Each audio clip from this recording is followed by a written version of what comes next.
Welcome back into Grand Slam Sports and welcome to postseason basketball. My name is Jace Hodge alongside Charles Foster and Heaven Thompson over at the side desk. Guys, a crazy night in play-in night number one, beginning with the Heat and the Hornets. The winner of that game going into the second play-in game as the winner, the loser being eliminated. The Hornets win that game in overtime. Coby White, a big game-tying three, and LaMelo Ball, the game winner. How about them Hornets? Man, I told you guys coming into the game, Hornets are going to take it. Hornets are hot right now. This is not the Hornets teams of old, and we talked about it. Anyone that says NBA basketball is boring definitely did not watch last night because those two games were so much fun, and we got to see some absolute masterpieces. Starting off with the Hornets versus the Heat, like we mentioned, Coby White put on an absolute clutch performance. There was LaMelo Ball making a mistake, becoming the scapegoat, the man that Charlotte would hate just for him to hit a game winner just less than 6 seconds later. What a game that we got to see here in heaven. Joining us today, a women's basketball player on the team and hopefully a future member of Grand Slam Sports. Heaven, what did you see last night? Last night, obviously, we saw a great game by LaMelo Ball, really coming out and proving that he is a top contender here in the NBA. He had 30 points and 10 assists with this Hornets team in their 27-26 overtime lead. For the Heat, I would say Bam getting hurt mid-game was such a huge thing for the Heat and had a huge impact on Miami just in general. LaMelo really took over late with the last layup. That was extremely cold. You've probably seen it all over everywhere. Bridges came in to save them with that block at the end of the game. Let's just say without that, I would say the game would have ended up a completely different outcome. And Coby White is the reason they even got into overtime. So just huge roles for both teams going in late in the game and a huge win for LaMelo Ball and the Hornets. I completely agree. I think Bam Adebayo getting hurt completely changed the outcome and how this game was down the wire. Obviously, the Heat made that late comeback in the game. They had some great moments from Davion Mitchell, from Andrew Wiggins, and for the Hornets to make the plays at the end there with Coby White, getting traded to the Hornets midseason from the Bulls, making a shot like that. And I mean, if you watch the shot back, the arena music is blaring, one of the best shots you'll ever see. And for the Hornets, this is a big moment for their franchise. To get a win of this magnitude against the Heat and have a chance to go back to the postseason for the first time in however many years it has been, this is a huge moment for them. Now, what they need coming into the next game is they need Colin Knippel to step up. He only had 6 points in this contest. He cannot shoot from three, and they need him to provide against whoever they play. And we're looking at a team that just went and won a game with one of their better players playing absolutely horrendously, and to me, that means something. I mean, they're going against some pretty hard competition in the playoffs, and obviously the Heat are not necessarily the peak of competition in the East, but this Hornets team has been legit this year. They are a bunch of young guys, youthful guys that have really put together something decent in Charlotte. And if you look at the crowd, I mean, the crowd is fully behind them, and that is what you want to see in Charlotte. And speaking of crowds that are behind them, despite not getting a win last night, the Blazers and the Suns, what a phenomenal game. My favorite game to watch last night. Heaven, I'm going to look over at you. Blazers, Suns, what are you thinking? I mean, the Phoenix Suns lost 14-10 to the Blazers, blowing off an 11-point fourth quarter lead. I know how that feels, and it's probably one of the worst things. Jalen Green having 35 points, and the Suns were just in control late and then collapsed. Portland went on a late run. The Sun had a game, let it slip in the fourth. Alongside of that, there was a lot of talent. They can still make the playoffs, but now it's just more pressure on them. Good team, close game. The Suns just didn't. And to me, the Suns, they just didn't have depth. No depth. So you see the graphic there, the bench was non-existent. And so for the Suns team, you had to rely on guys like Jalen Green, Devin Booker. I mean, Green had 35 points. Booker had 22, but Booker didn't really shoot much in the way of threes. Their bench had 4 guys play, scored 3, 5, 7, and 2. You need depth. Come postseason basketball. The Suns do not have that. That is why they concern me heading into this next play-in game. Even though they're at home, they have no depth right now on this team. And the teams that they could face, the Warriors, the Clippers, they have, to me, more scorers on the floor than the Suns provide with just 2 guys. All I got to say is Deni Avdija. I've been saying it for years, and I'm so happy that the world gets to see it. Deni Avdija is him. I said it when the Warriors traded him. The Wizards traded him. We were live on UND TV covering the draft whenever the Wizards traded him, and I said, this is a mistake. Deni Avdija was a lottery pick for a reason, and he drops 41-point double-double, for the Blazers. And the Blazers, low-key, let Dame Dolla's contract end and build around this man. Because Deni Avdija is the future of Portland basketball. I've been saying it for years, and I believe it even more after last night. Deni Avdija is an absolute dog. And they're well ahead right now in the rebuild. No Dame this year, obviously, with the torn Achilles. They re-signed him in the offseason after he tore his Achilles, but they're way ahead right now. And you have guys like Jrue Holiday on this team as well, a veteran presence who can pass, can score, can do a little bit of everything at times. And for him, he didn't really want to go back to Portland, from Boston, but he's had some great times right now for Portland. But now they have a tough matchup in San Antonio that they could really struggle with. Looking at the other two playing in games, those being tonight, the Magic and the Sixers will kick things off, and the winner of that will take on your Boston Celtics in the first round of the NBA playoffs. The Sixers, no Joel Embiid tonight, but Tyrese Maxey, VJ Edgecombe, I'm sure, can still lead them to a win. This is one of those games that someone's got to win it. I don't like either of these teams. I don't like either of them at all, but if I had to pick one, give me the Orlando Magic. I like this Orlando Magic team enough. They have some pieces. They've gotten a little bit better from where they started this year. Paolo Banchero is not necessarily horrendous anymore like he had been in the beginning of the season. So I do like this Magic team to beat the Sixers tonight. And I do think that the defensive ability that this team has, players like Anthony Black, are really going to be what take them over the edge. Because like we said, this team is number one in free throws. This team gets to the line. They're going to play really good in the half-court sets, which is what playoff basketball is about. I've been talking about it forever. And, just looking at the lineups from lineup to lineup, no Joel Embiid is really, like I said, the big kicker if you look at the Sixers. If the Sixers have Joel Embiid, I don't write them off as easy as I am. Along with the Sixers, if Joel Embiid is healthy and able to play, they're going to be able to run through with Joel Embiid, I feel like. The 76ers will have my vote for this game.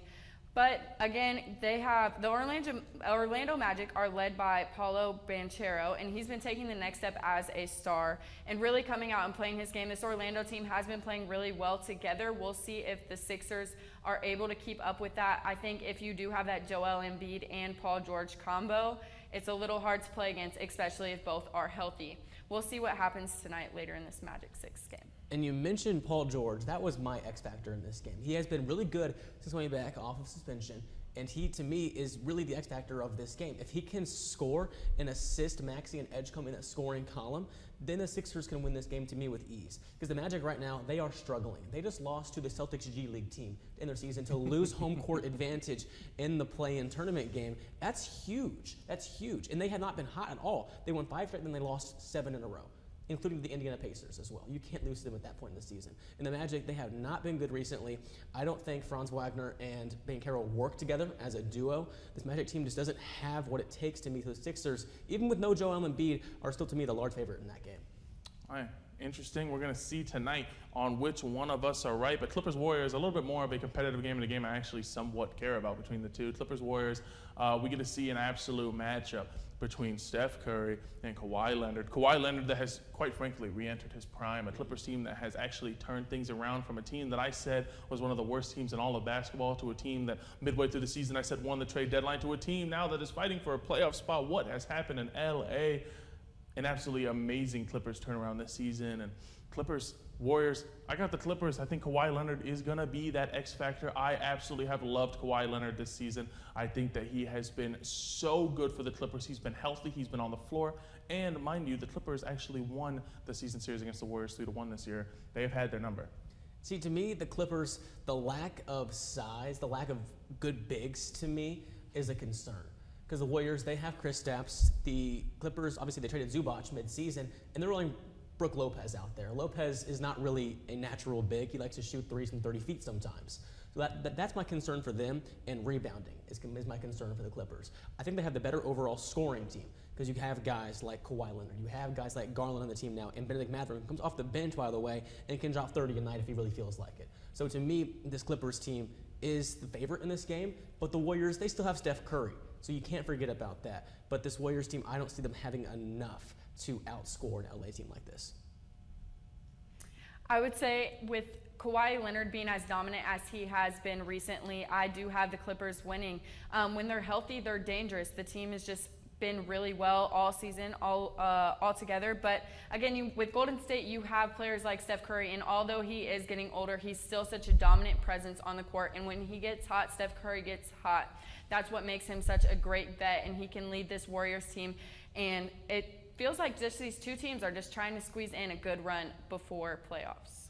And the winner of that will take on the Phoenix Suns in Phoenix for the last spot to take on the Oklahoma City Thunder. So that's a treat for whatever team gets to face Oklahoma City in the first round. Good luck to whoever can make that. We'll head now and look at the bracket there. What's your matchup right now they're looking at? That's one to watch that maybe a little bit more intriguing than the others. I'm about to spend the next 5.5 minutes talking about one team, and the reason I'm going to do that is because my matchup to watch is the Knicks versus the Hawks.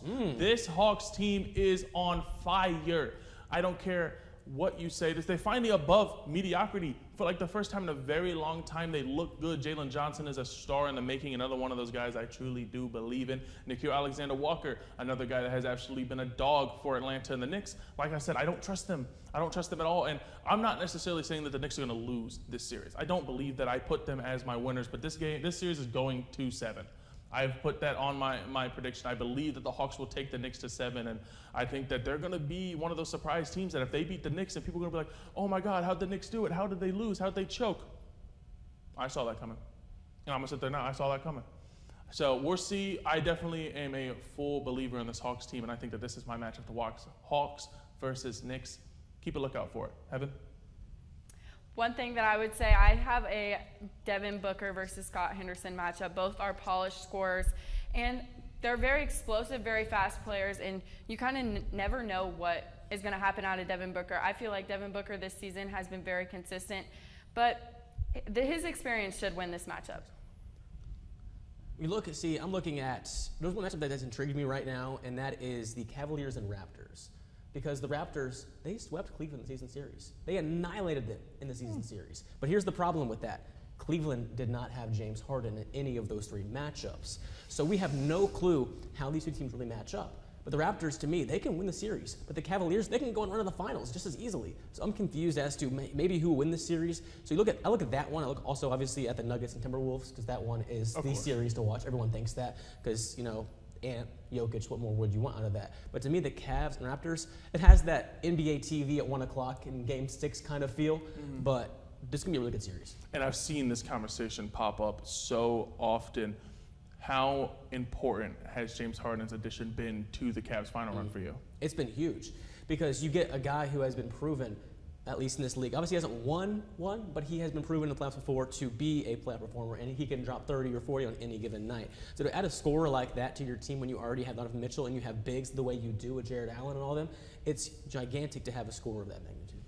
Well, I am a man of my word, and I said I'm going to end up talking about this team for the next 5.5 minutes. We're going to talk about what team has the most pressure on them, and you guess which team it is for me. It's going to be the New York Knicks. The New York Knicks are coming into this year with a lot of questions. They just fired their head coach last year because they didn't make it to the finals. And could you imagine being a game off the finals and you get fired? I mean, that shows you where the expectations are here in New York. And New York has been looking to make it to the finals for so many years. They lost to a Pacers team that, let's be honest, I know you're a Pacers fan, but they probably should not have lost to. Yeah, I agree. And the Pacers ended up stealing that series. They've lost multiple times in a row to teams that they really should have beaten. We have mentioned it. Jackson said it last week that this Knicks team is one of the best built teams in the playoffs, yet they don't win. So this right here is why they're going to have the most pressure from me, because this is a team that, like we said, is built to win and win now. They should be beating all these teams. The East absolutely sucks, and yet they still don't make it out. So if they don't make it out this year, now what? Do you reset? What do you do? Because the Knicks basketball, obviously, it's not working. I mean, I was going to go the Knicks here too, because Cool. why wouldn't you go the Knicks here? The Knicks have by far the most pressure right now, because you mentioned the exact points. They have the best team in the East by roster, by stats. They have the best team, the healthiest team heading into this playoff run. They have come up short just 2 years in a row to the Indiana Pacers. They need to find a way to win the East with the team they have right now, because it's not going to last much longer. So the Knicks, they have to find a way to win, because this is the easiest it has been in the East in years. Easiest. Even these last 3-4 years, it's been the easiest. They've had the chances. They just haven't done it yet. And facing off against the Hawks, a team I would favor them against more than I think you're thinking about. And then you get probably a Boston team who, with Tatum still, coming off of injury, you would think they should be able to beat them. And then you get, the Pistons maybe? The Pistons. I don't trust them in the playoffs right now. So the Knicks, to me, by far the most pressure. Havin, what do you think? I also agree with the Knicks. I think not only do the Knicks have so much pressure on their back now, but their franchise in general. A lot of their fans are really deep into basketball. You see that with even the New York Pacer feud that has happened But the New York fans are crazy. They expect every game to be overanalyzed, solid, and they want to win a series. These fans are 1,010% behind the Knicks all the time, whether that's good or bad. But the Knicks are going to have a lot of pressure going into this. And I also think one other outside team that has kind of pressure is the Cavaliers right now. You know, trading for an older veteran in James Harden, and a team who has struggled to make the win playoff series these last few seasons. They were the 1 seed last year, fell in the second round. Before that, they beat Orlando and then got obliterated second round again. They need to find a way to get past the second round for Cleveland. So to me, the Cavs and the Knicks have by far the most pressure right now. And another team we're throwing in the West is the Lakers. I mean, I don't think that they're that They're good. too but injured. You got another year of LeBron. You're the biggest market in basketball. Everyone is watching you. And so the Lakers, if you don't end up performing, a lot of people are going to start asking questions of when is LeBron's time over? Speaking of big markets, New York, they got owned by the Athletics. We'll get into baseball when we come back on Grand Slam Sports. And we're live in 5, 4, 3, 2, 1. Good evening and welcome back to UND-TV News.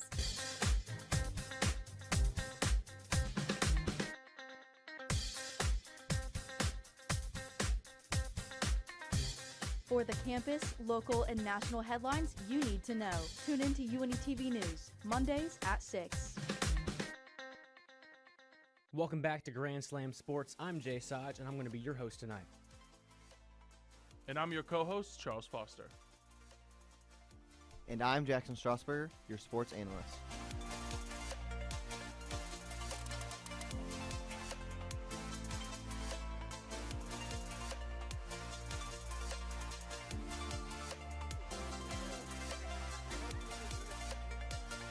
And that'll do it for today's edition of Grand Slam Sports. Take it on a game-winning buzzer beater, long range. Ladies and gentlemen, at you, Freddie. We got to get off TikTok. That's what I'm talking about right there. Paul Salinskis getting them threes up. What are you talking about? Whoa. Due respect putting Anthony Davis up there. I do like it. He stinks but too. Just give Paul Pierce the ball with 10 seconds on the clock. He's getting you a bucket. Let's Talking be about real. Andre We're talking about Paul Iguodala. Pierce. You know, it's a great episode when we're screaming. Jake Kelton to my left, Latif Mustafa, Addison Mosley, Rick Dunkel, this entire UND-TV staff for having us on the desk. Last call. Tune in to Good Morning Greyhounds on UND-TV on YouTube at 9 a.m. on Saturdays. Start your morning right with entertainment, interviews, and games all on Good Morning Greyhounds on Saturdays at 9 a.m. And you can even spot a greeting.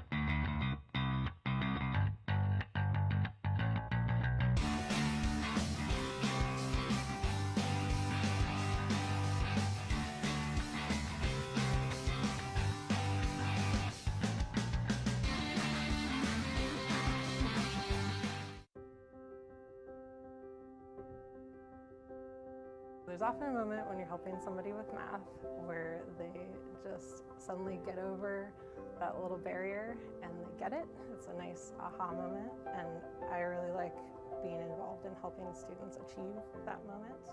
And we do get a lot of those here in the tutoring lab.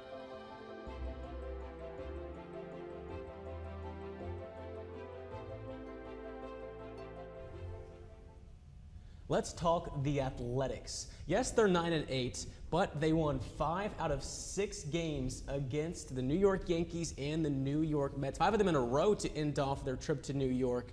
The new owners of the Big Apple. The Athletics, this is a team that I believe is so much better than the record shows. I mean, they cannot pitch at all, but they can hit the ball. I mean, 1 through 6, these guys have some amazing, I will say, 1 through 6, they have players that are top 5 in their position at hitting. Maybe top 10. Shea Langoliers. Brent Rooker is one of the best DHs in baseball. Lawrence Butler, when he wants to be, is very, very good. And how about Max Muncy so far? Max Muncy has been amazing. So, I mean, this Athletics team is just, it's a playoff team if they get maybe a pitcher.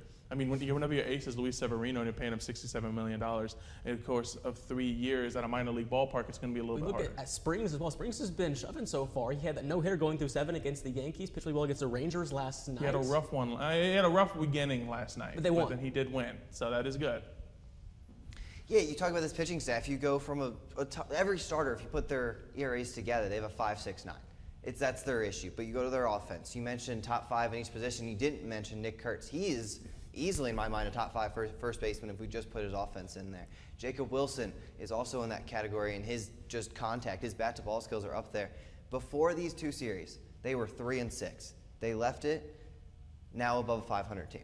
They've been playing great baseball. They are, I mean, I don't want to call them a scary team yet, but they have the ability to be a scary team if they keep on going, if they can find an actual ace. Like you said, Luis Severino is not an ace. He has pitched in 4 games, does not have a quality start, and a 5.59 ERA.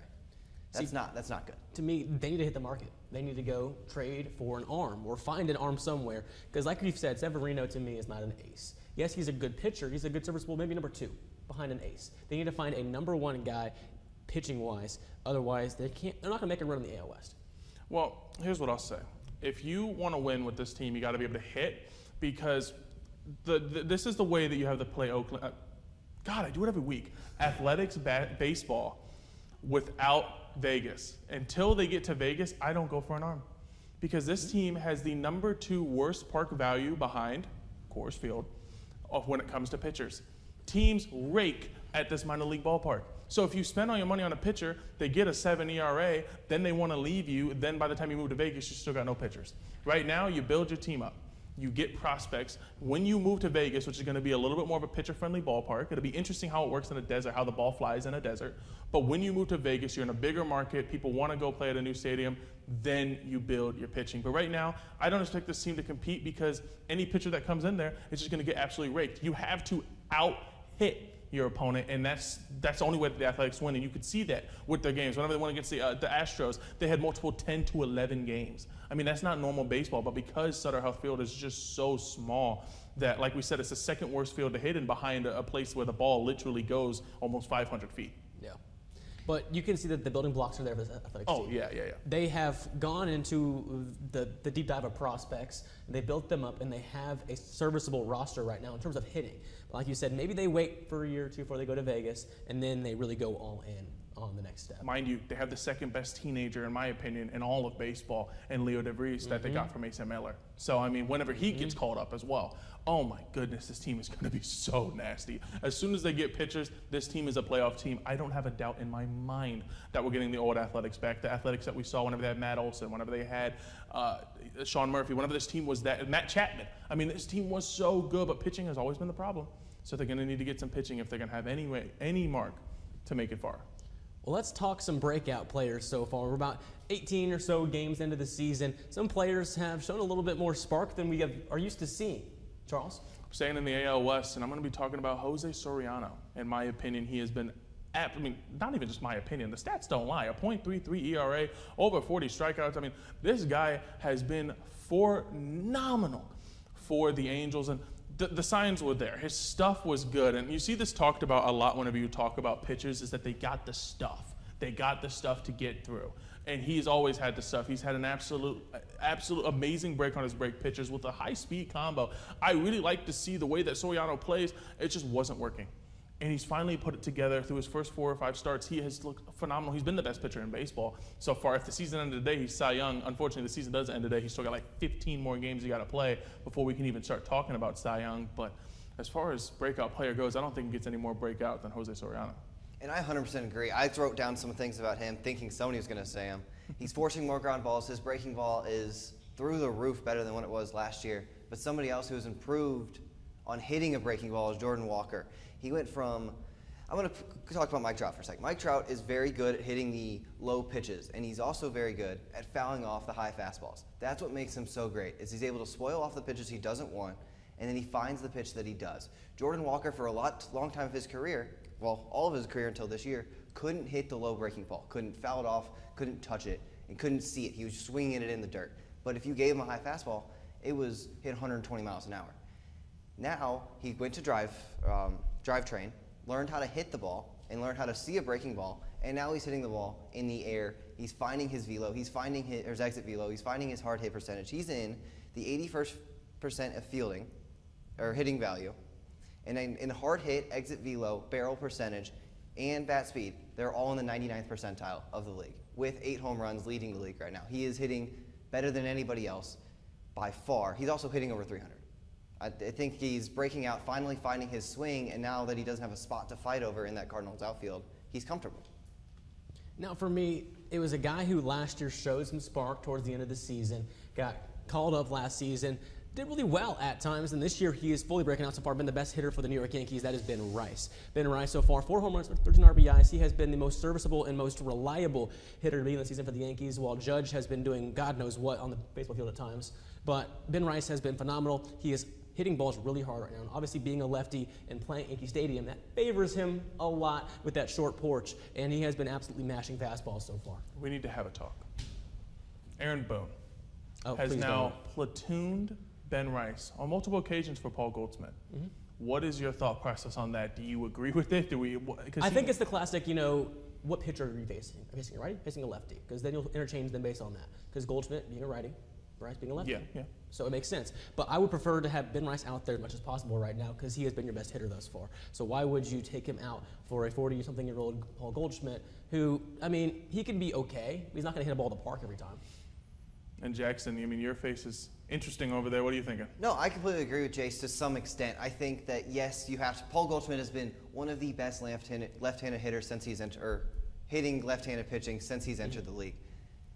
But sometime you gotta trust Ben Rice. Do I hate that you put Paul Goldschmidt in that lineup? Absolutely not. You have a DH spot, and Ben Rice has not been able to play deep. That's been his struggle. If we look at anything, has been his defensive play. So I think you can put both of them in a lineup. I like Aaron Boone a lot more than most people do. I trust him.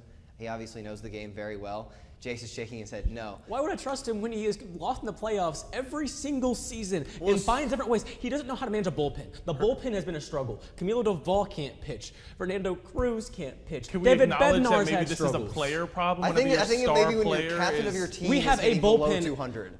By name, we have one of the best bullpens that the Yankees have ever had. Aaron Boone has not figured out how to manage a bullpen so far, though. David Bednar came in and had a 5 ERA when he was there. Fernando Cruz did the same thing. This isn't on Aaron Boone. This is on his team not performing. Well, at some point, it's got to come down to the manager. At some point, it has to come down to the manager because the team keeps losing the same way every single season.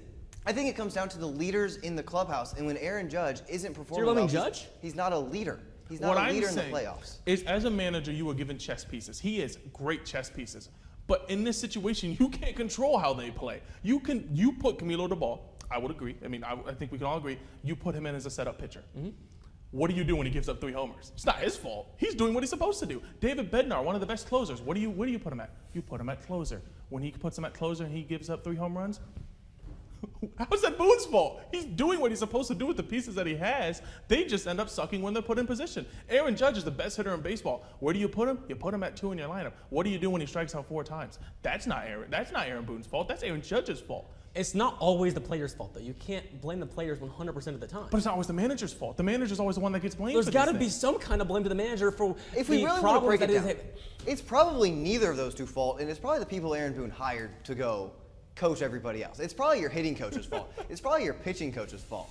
But I still don't think Aaron Boone deserves to get all this hate, deserves to lose his job over your team not playing well. But I just feel like if year in, year out, they keep losing like this, eventually there has to be some kind of blame to Aaron Boone. Yes, I can understand where you're coming from with it being the player's fault. Obviously, you don't expect your players to go out in the field and crap themselves game in, game out. But we'll see what happens with the Yankees right now, 9-8 on the season. We'll see if they can get it together. But this week, it's Jackson's turn for their Foster 5. Let's throw it right over to him, Jackson. What are we feeling today? Well, we're going to do my top 5 best baseball stadiums right now, active baseball stadiums. So right now, number 5, Kauffman Stadium. Okay. I love the fountains in the backdrop. I love the parking lot that shares with the Chiefs field. I love just the view of everything about it. The big crown in center field as a scoreboard. I think it adds to the whole aesthetic. Number 4, Oracle Park. This might be a little lower on most people's list. I like the view. I like Covey's Cove. My issue with it is I don't like that brick wall. I don't like how it cuts out. I don't love every part of it. I think it has its pluses. It's definitely a beautiful ballpark to look out on and enjoy a game. Number 3, Coors Field. The sights that you see from behind home plate at Coors Field is beautiful. The bullpens, how big they are, I think is underrated. I think the 3-deck in right field is fantastic. And on your other side, I think it's just the view is magnificent. Give me number 2, Camden Yards. I like the old school. I know a lot of people aren't going to like this one. I like the old school style. I like the brick buildings in the background. I like just the way it feels, especially now with their big new scoreboard, you can see that one easily. Camden Yards is going to be number 2. And number 1, I don't think this is a question. Give me PNC Park. I think it is the most beautiful sight behind it. I think if a good team was there, it would not even be a question. This is the best field. I think maybe one of the best sports stadiums to be in. I think 100% PNC is number 1 at this point. PNC is 100% number 1. The view's immaculate. The stadium is great. A few misses that I would have maybe had on here, Petco. I like Petco a lot in San Diego. It's right on top of downtown with the views right there as well. They have a great ballpark. I love their ballpark, 100%. And then T-Mobile out in Seattle with the roof, you know, the interchangeable roof. And the city looks beautiful in general. Right in downtown Seattle, I love T-Mobile. Jackson, this is a hell of a list. I will give this to you right now. This list is great. The only one I disagree with is Camden Yards. I'm not a Camden Yards guy. I'm moving all of these up 1, taking Camden personally off the list. And I think personally, like I said, a T-Mobile Park would definitely be there. Another underrated one, Washington Nationals have a gorgeous field. So, I mean, Wrigley, another good one. Even Busch. But Kauffman's an underrated one I feel like a lot of people don't talk about. And another one, Coors Field. I mean, the sunrise. I mean, I got to see Coors Field not too long ago, and the sunset, the mountains. I mean, they have a literal forest in their outfield. I mean, people don't think about Coors Field as a good field because it sucks to pitch there, but looks-wise, it's amazing. Even the elevation purple seat at the top that they have for whenever it hits that point in Denver. I mean, Denver, they absolutely cooked with Coors Field. So this is a good list. I like this list, and I actually am hating way less. I told him before the broadcast started, I said, if you didn't have Oracle Park or PNC Park on this top 5, I'm a Will Smithy. I'm going to walk up there, I'm going to slap you. So he ended up doing it, so he is safe for another day. And we're going to talk about an epidemic in the MLB world. Why is no one good? Baseball. But the Dodgers. Why is no one good? I mean, every single team right now is mediocre. The bad teams are mediocre. The good teams are mediocre. Hell, the good teams are actually somewhat worse than what they should normally be at. So why? What is going on?